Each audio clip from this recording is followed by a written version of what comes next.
Bonjour à tous et bienvenue chez le négociateur de l'IMO. Aujourd'hui, nous allons réaliser l'analyse d'un bien qui se situe à Nîmes, dans le sud de la France, une ville que je ne connais pas personnellement, et c'est pour justement vous montrer que n'importe qui peut faire l'analyse d'un bien sans se déplacer, ni même avoir contacté l'agence. Et sans avoir contacté l'agence, juste en déchiffrant, si vous voulez, l'annonce, vous allez avoir des éléments qui vont vous aider à partir du moment où vous allez rentrer en négociation avec le propriétaire ou l'agence immobilière. Okay. Enfin, c'est toujours le propriétaire à travers l'agence immobilière. Ici, la particularité de ce bien, c'est que vous avez accès directement au propriétaire. C'est une annonce de particulier à particulier. Voilà. Donc nous allons commencer. Vous allez voir, il y a beaucoup d'informations. Ici, nous allons nous concentrer sur l'aspect psychologique du propriétaire, dans quel état d'esprit il se trouve au moment de la vente. Nous allons essayer de comprendre qu'est-ce qui lui est passé par la tête, est-ce qu'il est pressé, est-ce qu'il n'est pas pressé, quelle est sa stratégie de vendeur. Il existe une stratégie de vendeur et une stratégie d'acheteur. Moi, je travaille plutôt du côté de l'acheteur. Sur un marché baissier actuellement, c'est plus intéressant d'être du côté de celui qui a le pouvoir de négociation. Okay. On commence dès à présent avec l'analyse de cette annonce. Beauté 2 avec parking au calme. 2 pièces, 43 mètres carrés à Nîmes. D'accord, 43 mètres carrés, 2 pièces. 83 000 €, apparemment déjà une baisse de prix sur ce bien. 1930 € du mètre carré. L'annonce est récente. Bel appartement de 43 mètres carrés, lumineux, vendu meublé, sécurisé, dans résidence calme, comprenant une grande entrée. Beau salon climatisé de 14 mètres carrés avec une grande cuisine ouverte de plus de 8 mètres carrés, vendu avec réfrigérateur, rangement nombreux, salle d'eau avec douche et lave-linge neuf. Donc ici, on commence déjà avec des informations très riches, beaucoup d'informations.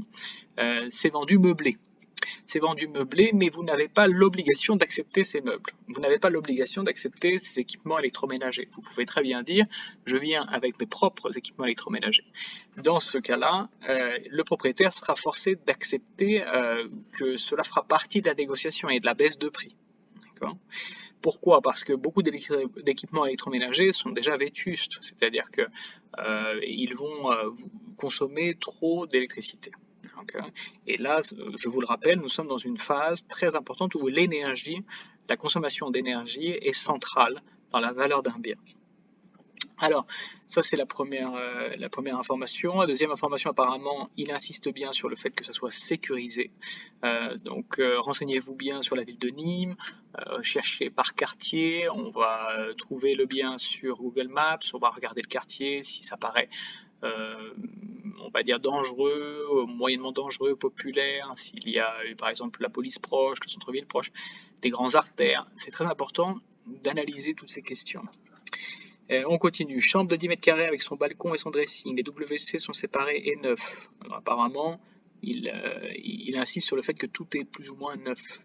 Toutes les fenêtres sont en PVC, double vitrage, volet roulant, électrique dans toutes les pièces, à 14 minutes de la gare. Alors ici, double vitrage, d'accord, mais classe énergie, toujours. Donc on n'est pas vraiment sur un bien qui consomme peu d'énergie. Donc les fenêtres double vitrage ne sont pas suffisantes apparemment. Donc attention, à 14 minutes de la gare, des Halles et du centre Arène. 14 minutes, c'est je pense non pas à pied mais en voiture, donc vous avez besoin d'une voiture. Parking privé, accès par badge et uniquement réservé aux usagers de la résidence. Il met encore l'accent sur la sécurité. Parking privé, c'est important, c'est un plus pour le bien, mais c'est aussi indispensable si vous êtes à 15 minutes du centre. Ravalement de façade payé par le propriétaire. Donc le ravalement de façade, c'est une chose qui est une bonne chose parce que justement ça peut éviter les risques, on va dire, de vétusté de la façade qui pourrait créer des infiltrations par exemple. Si ça a été déjà payé par le propriétaire, c'est ça en moins, mais peut-être qu'il essaye aussi de l'inclure dans son prix de vente total. Donc c'est pour ça que nous allons pouvoir négocier, encore une fois, parce que de toute manière, ça ne nous incombe pas, étant donné que le ravalement a déjà été réalisé. Chauffage collectif au fioul, compris dans les charges annuelles qui sont environ 2600 € avec le chauffage inclus dedans. Taxe foncière 2022, 753 €. Adresse du bien mentionnée, rue Ernest Daudet. Le prix est fixé. Alors, le prix est fixé, très important sa dernière partie. Le prix est fixé à 83 000 € de particulier à particulier. Donc c'est lui qui a fixé le prix à 83 000 €, de particulier à particulier. Effectivement, on économise les frais d'agence, mais peut-être qu'ils sont cachés. Peut-être que le prix est artificiellement, on va dire, supérieur à ce qu'il devrait être, parce que justement, il ne fait pas appel à une agence. Petite négociation possible sur place après la visite et dans la limite du raisonnable. Donc il précise qu'il est possible de négocier. Ce n'est pas vraiment conseillé de l'indiquer sur l'annonce, mais il a décidé de le faire, c'est tout à fait dans son droit. Petite négociation, petite, c'est totalement relatif. Sur place après la visite, donc il précise bien qu'il ne veut pas de négociation par téléphone, et dans la limite du raisonnable, c'est-à-dire que vous devez apporter des arguments. C'est ce que nous allons faire. Ce que nous allons essayer de faire. Visite à prévoir ensemble par téléphone. Je ne réponds pas aux SMS car trop nombreux. Donc ici, vous pouvez voir qu'il est sollicité, mais pas par des prospects de qualité, parce que ce sont des personnes qui écrivent par message, qui n'appellent pas, qui ne sont pas vraiment intéressés, ils veulent un peu tester, ce sont des curieux. Voilà. Donc, si vous êtes vraiment intéressé, que vous arrivez avec un dossier, la préparation de l'argumentaire de négociation, vous avez de grandes chances de le remporter. Qu'est-ce qu'on peut dire d'autre? Deuxième étage sur 2, une place de parking, un petit balcon. Ici, en descendant, je me suis aperçu de quelque chose. Je me suis aperçu que le certain Bourbon a d'autres annonces. Et parmi ces annonces, il a le même bien en location, à 575 €, charges comprises. Donc, c'est assez surprenant que le propriétaire en même temps cherche à louer et à vendre son bien. Mais, vu la conjoncture, ça peut se comprendre. Pourquoi? Qu'est-ce qu'il essaye de faire comprendre, de dire? Il essaye de dire qu'il a besoin d'argent. Il a besoin d'argent au plus vite. Donc, si c'est un locataire, tant mieux. Si c'est un propriétaire, tant mieux. Il veut s'en débarrasser réellement.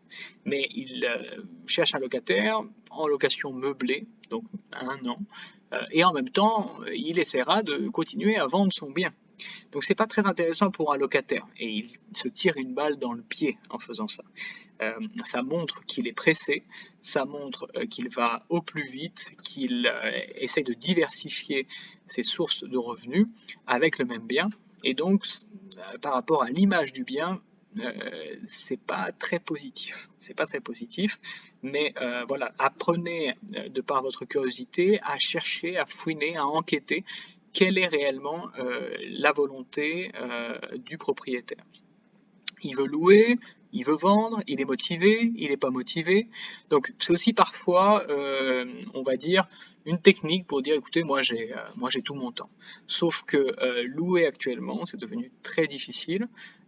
Acheter également, c'est difficile. Donc lui, il va vouloir se débarrasser de son bien, vu la conjoncture. Donc c'est pour ça que c'est le moment de faire des affaires.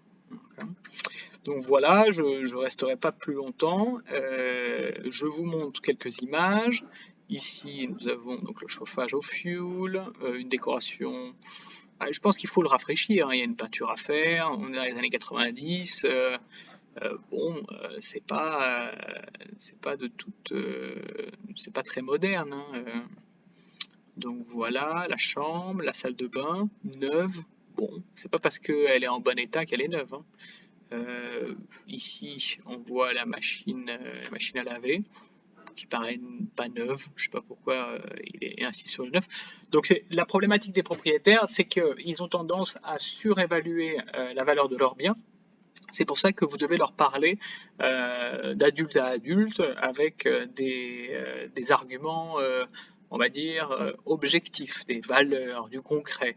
N'essayez pas de dire il me semble que. Non, non, c'est écrit, c'est comme ça, et voilà, pour qu'ils reviennent un petit peu à la réalité. Voilà. C'est un peu l'objectif des conseils en immobilier que je donne, c'est d'essayer d'avoir une base de négociation beaucoup plus saine et non pas basée sur l'émotionnel. Donc on va continuer. Ici, je suis face à la propriété. Ça peut être ce balcon ou celui-ci. Vous avez un immeuble assez haut qui vient donner de l'ombre à notre immeuble de 2 étages. C'est l'ensemble de la copropriété. Il y en a celle-ci, il doit y en avoir une deuxième, mais elle est sur la même parcelle. Jetons un coup d'œil aux alentours. Bon, c'est résidentiel. Il y a des immeubles à peu près de toutes les époques. Pas beaucoup de commerce, un hôtel. Vous avez ici une banque. Si vous avez une banque, c'est qu'il y a quand même un certain pouvoir d'achat, un certain dynamisme. Bon, voilà.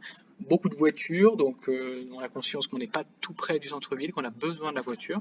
C'est un point justement sur lequel on peut travailler pour la négociation.